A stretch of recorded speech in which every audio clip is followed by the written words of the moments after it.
Hello everyone. Today my topic is the sentence, subject and predicate. आज हम इस video में डिस्कस करेंगे सेंटेंस के बारे में, सब्जेक्ट के बारे में और प्रेडिकेट के बारे में। सेंटेंस यानी फीलिंग्स को और विचारों को एक्सप्रेस करना। उसके लिए सबसे बड़ा माध्यम क्या होता है? भाषा, लैंग्वेज। लैंग्वेज के माध्यम से हम कोई भी बात को कह सकते हैं, समझ सकते हैं। लैंग्वेज के लिए हमें साइंस, चिन्ह, जेस्चर्स, हाव भाव और वर्ड्स चाहिए, शब्द चाहिए, ताकि हम अपनी फीलिंग्स को और विचारों को बता पाए। लेकिन कई बार क्या होता है कि जो ये चिन्ह और हाव भाव हैं, ये असफल रह जाते हैं किसी भी विचार को व्यक्त करने में। तब हमें किस पर निर्भर करना पड़ता है? वर्ड्स पर, शब्दों पर। यानी भाषा को सही से कहने और समझने का माध्यम क्या है? शब्द। तो देखते हैं कि वाक्य में शब्द की क्या भूमिका है। सबसे पहले हम डिस्कस करते हैं लेटर्स। शब्दों के लिए हमें किसकी आवश्यकता पड़ती है? लेटर्स की, जिन्हें हम अल्फाबेट्स भी कहते हैं, A to Z। 26 लेटर्स हैं इंग्लिश में, और ये शॉर्टेस्ट फॉर्म है ऑफ साउंड, आवाज की। सबसे छोटी इकाई है लेटर्स। लेटर्स के बाद आते हैं words. By joining the letters, शब्दों को जोड़ जोड़कर, अक्षरों को, अल्फाबेट्स को जोड़ जोड़कर, we can form a word. हम एक शब्द को बना सकते हैं which has clear and fixed meaning. ये भी है कि जो हमने लेटर्स जोड़े हैं उसका बिल्कुल स्पष्ट और सही मीनिंग होना चाहिए। यानी लेटर्स के सार्थक जोड़कर जो मीनिंगफुल शब्द बनता है उसे हम क्या कहते हैं? वर्ड। अब हम आते हैं सेंटेंस पर कि सेंटेंस क्या होता है। Sentence is a group of arranged words. Sentence एक ग्रुप, समूह होता है, अरेंज, व्यवस्थित, वर्ड्स, शब्दों का, having complete and clear sense, जिसकी पूरी और स्पष्ट सेंस होती है। यानी शब्दों के ऐसे सार्थक समूह को जिसका एक स्पष्ट भाव निकलता हो, हम क्या कहते हैं? वाक्य। उदाहरण के तौर पर अगर मैं एक वाक्य ऐसे लिखूं, टू आगरा गोज मोहन, क्या ये वाक्य सही है? नहीं। क्यों? क्योंकि इसमें जो मेरे वर्ड्स हैं ये अरेंज नहीं है, व्यवस्थित नहीं है। शब्द व्यवस्थित नहीं है, इसलिए इसकी सेंस नहीं निकल रही है। अब इसी वाक्य को अगर हम ऐसे लिखें, मोहन गोज टू आगरा, मोहन आगरा जाता है, ये बिल्कुल सेंस निकल रही है। क्यों? क्योंकि इसमें वर्ड्स जो है वो अरेंज्ड हैं, व्यवस्थित हैं, डेफिनेट ऑर्डर में, एक निश्चित ऑर्डर में। तो जब शब्दों का एक डेफिनेट ऑर्डर होता है और मीनिंगफुल सेंस निकलती है, उसे हम क्या कहते हैं? वाक्य। एक एग्जांपल और देखते हैं। इन सन राइजेस मॉर्निंग द, इसकी भी कोई सेंस निकल रही। ऐसा नहीं कि इन शब्दों के अर्थ नहीं है, अर्थ है शब्दों के, लेकिन ये अरेंज नहीं है, मीनिंगफुल नहीं है। लेकिन अगर इसी को ऐसे लिखें, sun rises in the morning, तो ये बिल्कुल सही सेंस निकल रही है कि सूर्य सुबह उदय होता है, ये अरेंज्ड है। तो इन अबाउ सेंटेंसेस, ये वाक्य में जो ये मेरे शब्द हैं, which are not arranged in order, जो ऑर्डर में, एक सिस्टम में अरेंज नहीं किए गए हैं, वी मे कॉल देम, हम इनको कह सकते हैं जंबल वर्ड्स। ऐसे शब्दों को हम क्या कह सकते हैं? Jumble words.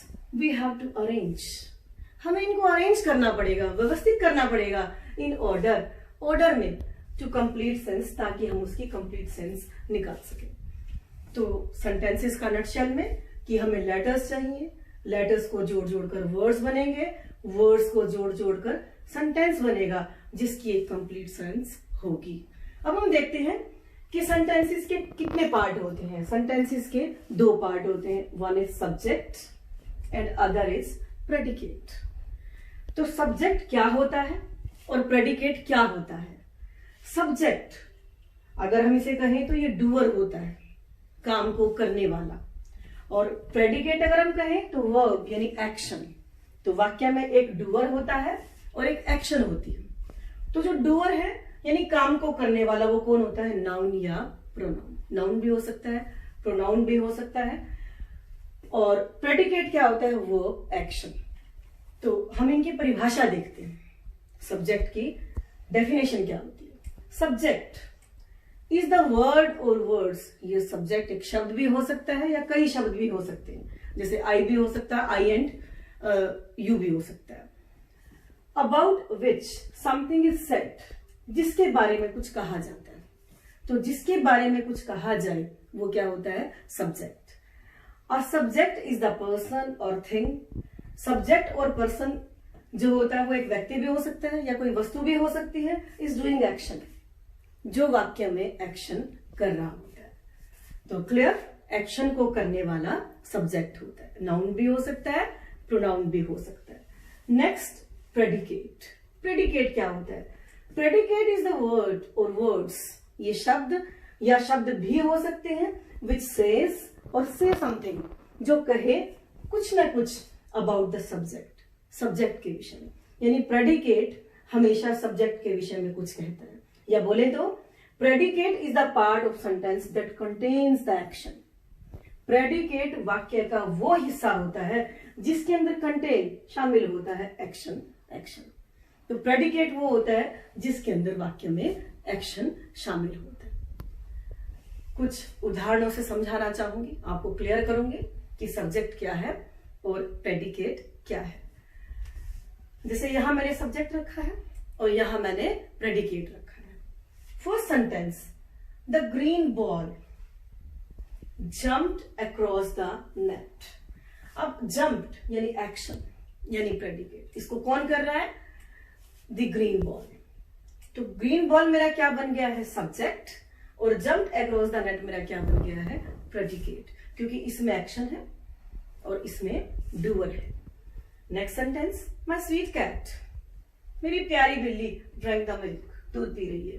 तो पीना, ड्रैंक, ये वर्ब है, एक्शन है। इस एक्शन को कौन कर रहा है? स्वीट कैट, बिल्ली, मेरी प्यारी बिल्ली। तो ये एक्शन है और ये डूअर है, subject. Children love to play, love, बच्चों को प्रेम है खेलने से।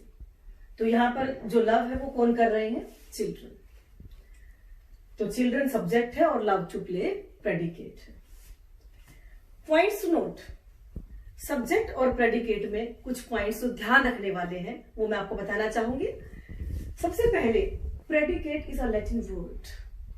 प्रेडिकेट एक लैटिन भाषा का शब्द होता है। मीन्स जिसका मतलब होता है टू प्रोक्लेम, दावा करना। यानी लैटिन भाषा से लिया गया शब्द जिसका मीन है प्रोक्लेम, मतलब कहना या दावा करना। इन सिंपल वर्ड्स, अगर मैं सिंपल शब्दों में कहूं, अब प्रेडिकेट प्रोक्लेम्स, ये बताता है और सेज कहता है समथिंग अबाउट सब्जेक्ट, कुछ सब्जेक्ट के बारे में।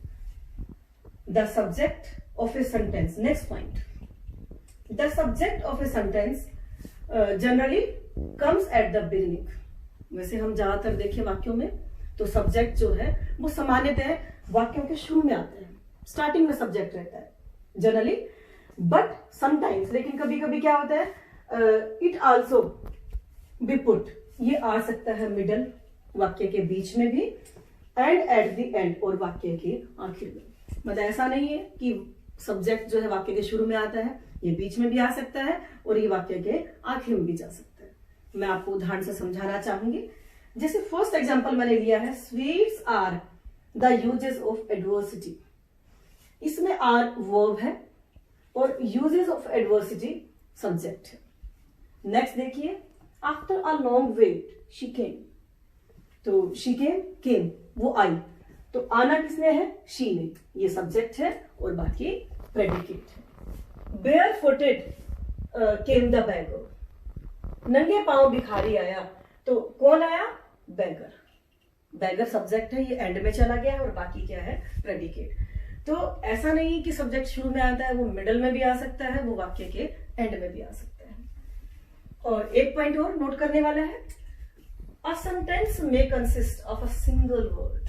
कई बार वाक्य केवल एक शब्द का भी हो सकता है। जैसे हम कहते हैं stop, no, right.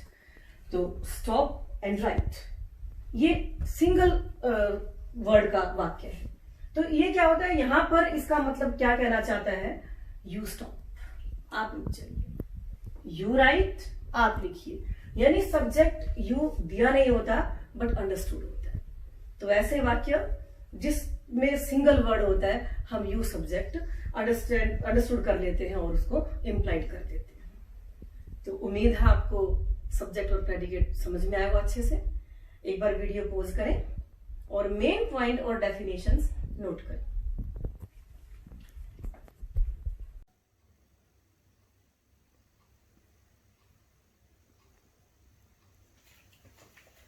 Thanks everyone.